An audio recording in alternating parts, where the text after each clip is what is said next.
ने मुरैना एसपी आशुतोष बागरी को हटाने के निर्देश जारी कर दिए। दरअसल सीएम गुरुवार को मुरैना दौरे पर थे। यहां स्थानीय लोगों ने एसपी की शिकायत करते हुए उनकी कार्यशैली पर सवाल उठाए थे। बता दें आपको कि स्थानीय व्यक्ति कुछ मामलों में त्वरित और प्रभावी कार्रवाई नहीं होने से नाराज थे, जिसके चलते मुख्यमंत्री शिवराज सिंह चौहान ने मुरैना एसपी को तत्काल प्रभाव से हटाए जाने के निर्देश जारी कर दिए। सीएम के इस आदेश के बाद से मुरैना पुलिस विभाग में हड़कंप मचा हुआ है।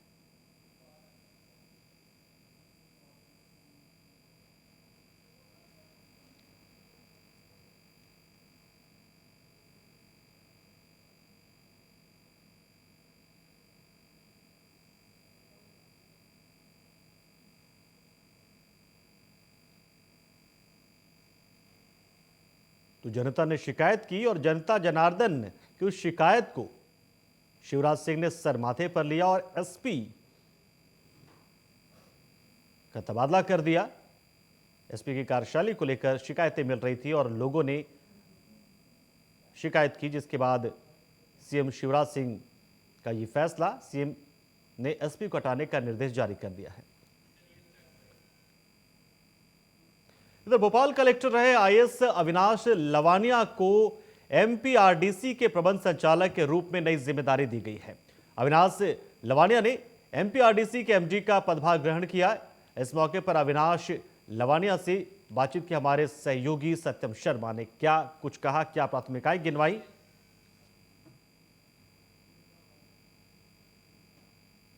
उन्होंने बातों को रखा और कहा कि प्राथमिकता हमारी है ये।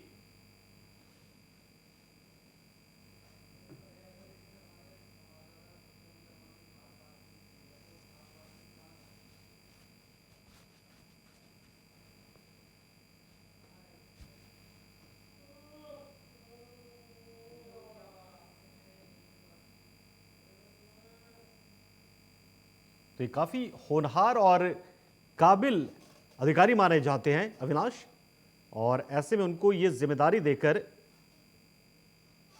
माना जा रहा है कि अब कुछ नई रणनीति के साथ वो यहां पर काम करेंगे और एक आमूलचूल एक परिवर्तन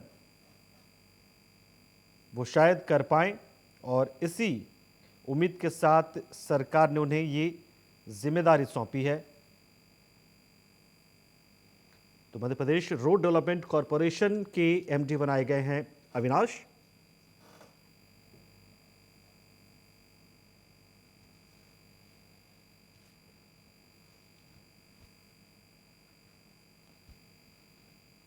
तो एमपीआरडीसी के प्रबंधन की जिम्मेदारी उन्हें मिली है और वो सभी योजनाओं की मॉनिटरिंग कर पाएंगे।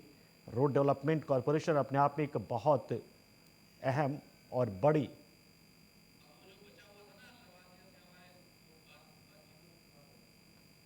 तो चलिए हम आपको वो बातचीत सुना रहे हैं जो अविनाश लवानिया से बात की हमारे सहयोगी सत्यम ने, वो भी आप सुनिए। इस वक्त हमारे साथ मौजूद हैं एमपीआरडीसी के एमडी अविनाश लवानिया जी, उनसे बात करेंगे। सर, बहुत बहुत बधाई हो आपको एमपीआरडीसी के एमडी बनने पर। बहुत बहुत धन्यवाद, थैंक यू। सर, ऐसे आप जैसे कलेक्टर थे पहले भोपाल के, बहुत अच्छा काम किया, बहुत अच्छा सहयोग रहा जनता के साथ। अब एमपीआरडीसी में आने के बाद आपकी पहली प्राथमिकताएं कौन सी रहेंगी? देखिए, एमपीआरडीसी इंफ्रास्ट्रक्चर में बहुत सारे कार्य प्रदेश के लिए करती है। प्राथमिकता तो यही रहेगी कि कोई भी इंफ्रास्ट्रक्चर का कार्य है जो एमपीआरडीसी को इंटरेस्ट किया जाता है, दिया जाता है, उसमें तत्परता से काम हो, अच्छी गुणवत्ता के साथ काम हो और हम जल्दी से जल्दी प्रोजेक्ट्स को कंप्लीट कर सकें, आम जन को उपयोग के लिए हैंडओवर कर सकें।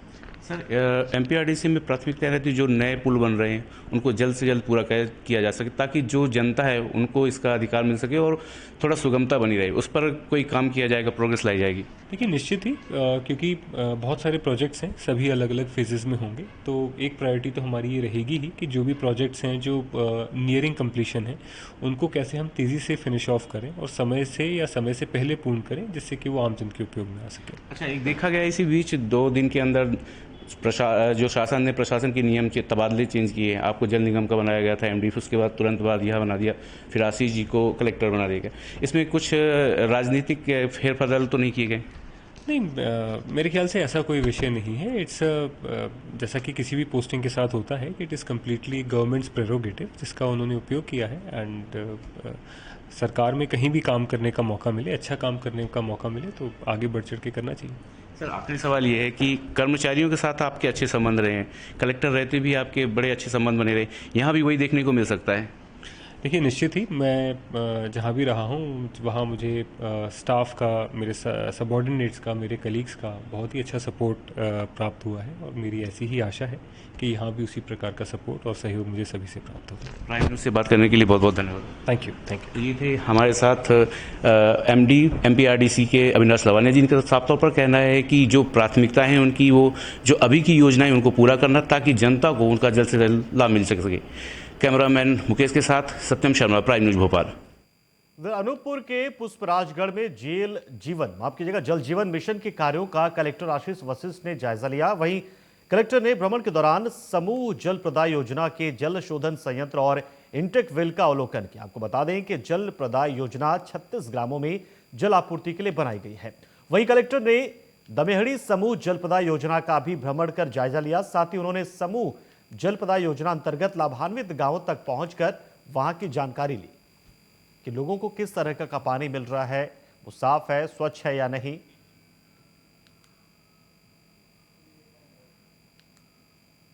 और खबर नरसिंहपुर से, जहां पर इनोवा कार की एक बाइक के साथ टक्कर हो गई है। टक्कर मारी और उसके बाद ट्रक से टकरा गई, जिससे इनोवा में सवार 3 लोग गंभीर रूप से घायल हो गए। घायलों को 108 एम्बुलेंस से करेली अस्पताल भेजा गया, जहां पर डॉक्टरों ने एक व्यक्ति को उपचार के दौरान मृत घोषित कर दिया और दोनों घायलों को जिला अस्पताल रेफर कर दिया है।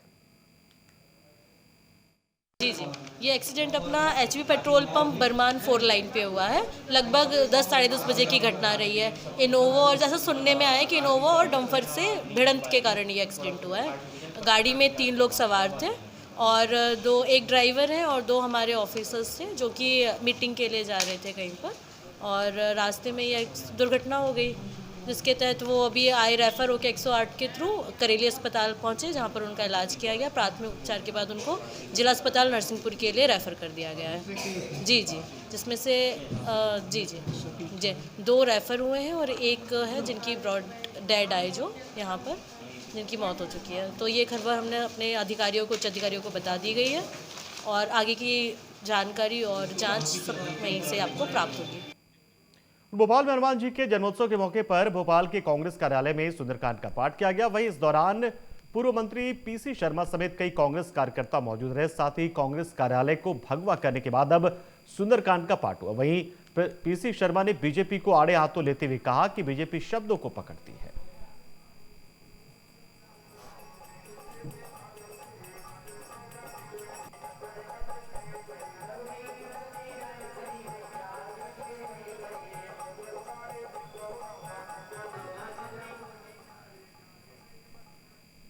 कोई डर कोई नहीं दिखा रहा है। तो भारतीय जनता पार्टी का है मामला, इवेंट मैनेजमेंट का। ये तो एक लाइन पकड़ते हैं, कहीं से तो निकल जाए वोट, क्योंकि ये वोट के मामले में पूरी तरह से इनकी जमीन खिसक चुकी है। तो एक एक शब्द को पकड़ने की कोशिश कर रहे हैं, इससे कुछ नहीं होगा।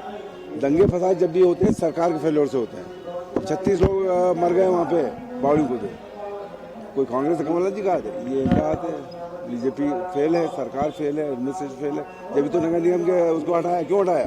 क्योंकि फेल हुए। शिवराज जी के तुष्टिकरण की राजनीति करते हैं। कमलनाथ जी तुष्टिकरण की राजनीति करके वोट हासिल। तुष्टिकरण के दिन गए।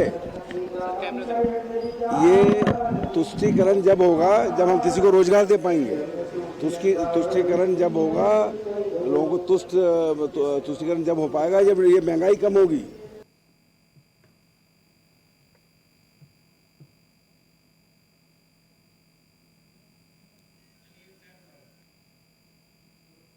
देश भर में हनुमान जयंती बहुत ही धूमधाम के साथ मनाई गई। इसी कड़ी में मुख्यमंत्री भूपेश बघेल ने भारतीय जनता पार्टी को स्थापना दिवस की ढेर सारी बधाई भी दी और कहा कि अटल आडवाणी जी की जो भारतीय जनता पार्टी थी अब वो नहीं रही। ये बात खुद भारतीय जनता पार्टी के लोग भी बोलते हैं। प्रधानमंत्री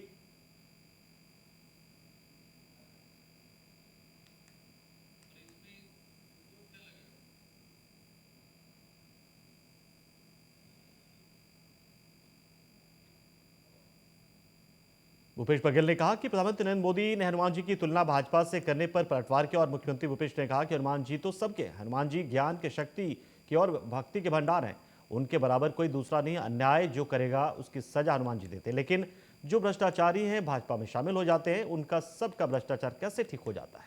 हनुमान जी पहले उन्हीं को सजा देंगे, ये भूपेश बघेल ने कहा, छत्तीसगढ़ के मुख्यमंत्री भूपेश बघेल ने।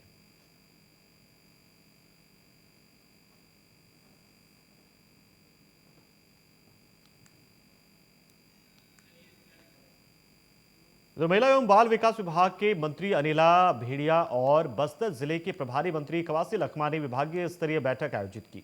मंत्री अनिल भेड़िया ने सभी जिलों के महिला और बाल विकास विभाग के अधिकारियों से विभागीय कार्यों की समीक्षा की जानकारी ली। साथ ही बस्तर संभाग में आंगनबाड़ियों के बेहतर संचालन के लिए दिशा निर्देश भी दिए।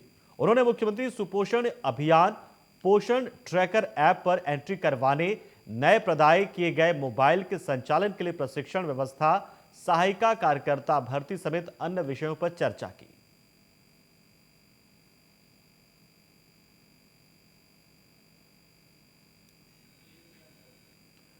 राहुल गांधी की सांसद संस्था को समाप्त करने को लेकर बस्तर में ब्लॉक स्तरीय पत्रकार वार्ता आयोजित हुई, जिसमें छत्तीसगढ़ प्रदेश सचिव यूथ कांग्रेस आशीष मिश्रा ने केंद्र की मोदी सरकार पर जमकर निशाना साधा और कहा कि दुनिया के सबसे बड़े लोकतांत्रिक देश में आज आम जनता की आवाज उठाना, भ्रष्टाचार पर आवाज उठाना गुनाह हो गया। देश की मुख्य विपक्ष पार्टी के सांसद और कांग्रेस पार्टी के पूर्व राष्ट्रीय अध्यक्ष राहुल गांधी जब सांसद के अंदर बोलते हैं तो उनको माइक बंद करके बोलने से रोक दिया जाता है, उनका रिकॉर्ड हटा दिया जाता है और सत्तारूढ़ पार्टी के मंत्री संसद की कार्रवाई को अपने पद की गरिमा को तार तार करते हुए संसद नहीं चलने दे रहे हैं।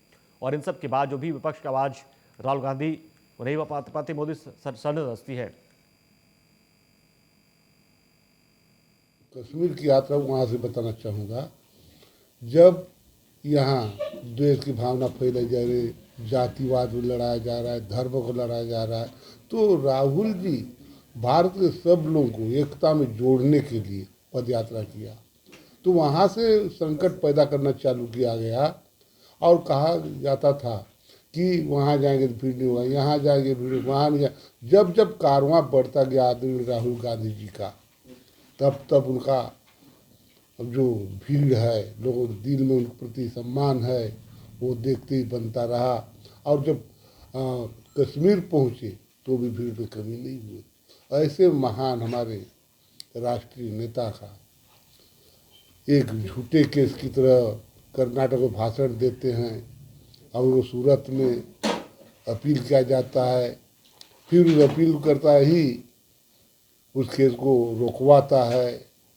जब संसद में आदरणीय मोदी जी से सवाल करते हैं हमारे आदरणीय राहुल गांधी कि मोदी मोदी मोदी सबका सरनाम के वही जो भगोड़े होते हैं या चोर होते हैं, उन्होंने किसी पिछड़ा वर्ग का नाम लिया, ना सामान्य वर्ग का नाम, किसी का नाम नहीं लिया। फिर भी उसको जातिगत वर्ग विशेष करके 2 साल की जेल की सजा सुनाई जाती है। उसके बाद तुरंत एक ही दिन में घर खाली करने का नोटिस दिया जाता है। सुकमा जिले में हिंदू समाज और बीजेपी को सोशल मीडिया में भला बुरा गाली देने वाला सनकी साजिद खान को पुलिस ने हिरासत में ले लिया। इस मामले को लेकर देर शाम तक बीजेपी और हिंदू समाज के लोग कोतवाली में डटे रहे। आपको बता दें कि दोपहर को साजिद नाम का युवक हिंदू समाज और भाजपा के खिलाफ गाली गलौज के साथ ही गौमांस को लेकर एक वीडियो सोशल मीडिया पर अपडेट किया था, जिसके बाद वो वीडियो तेजी से वायरल हो गया। जानकारी मिलते ही पुलिस ने आरोपी साजिद को गिरफ्तार कर लिया है। सुकमा का निवासी साजिद खान के द्वारा आज एक वीडियो जारी करके उन्होंने हिंदू समाज को गाली गलौज किया, साथ में भारतीय जनता पार्टी के को गाली गलौज किया। ये प्रक्रिया कम से कम 1 सप्ताह पहले से सिर्फ उनके ही समाज के व्यक्ति द्वारा अपमानित किया जा रहा है हिंदू समाज को। इसके पहले भी 1 सप्ताह इसी तरह इरफान खान के द्वारा ये पोस्टर फाड़ दूंगा चैलेंज करके बोला था। इसका मतलब ये साबित हो गया है कि इन लोग इस टाइप का हिंदू समाज को भड़काना चाह रहे हैं। हम यहाँ शांति बना के रखना चाहते हैं, ऐसे बार बार इस टाइप का हिंदू समाज को अपमानित करेंगे, गाली गलौज करेंगे तो ठीक नहीं होगा। इसीलिए हम लोग थाना प्रभारी को एक आवेदन दिए हैं। तो मुंगेली में आज हनुमान जन्मोत्सव बड़ी धूमधाम के साथ मनाया गया, जिसमें भारी संख्या में हनुमान मंदिरों में पूजा पाठ कर श्रद्धालु पहुंचे। बता दें कि मंदिर के पुजारी सदस्यों ने जन्मोत्सव की पूरी तैयारी एक दिन पहले से कर ली थी। मंदिर में पूरे विधि विधान से पूजा पाठ कर हवन किया गया, जिसके बाद महाआरती कर प्रसाद के रूप में भंडारे में चना, पूरी, हलवा बांटा गया। मंदिरों के साथ कई जगहों पर सामाजिक संगठनों ने भंडारा का आयोजन किया। वहीं हिंदू परिषद बजरंग दल ने शाम को शनि मंदिर में प्रसाद के रूप में फलों का वितरण किया।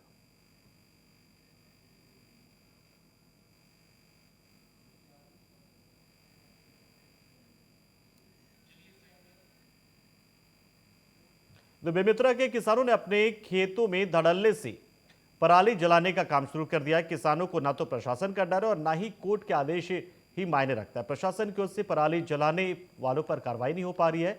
पराली जलाने के कारण प्रदूषण का स्तर काफी बढ़ गया। वहीं जिले में धान और गेहूं की फसल काटने के बाद खेतों में धड़ल्ले से पराली जलाई जा रही है।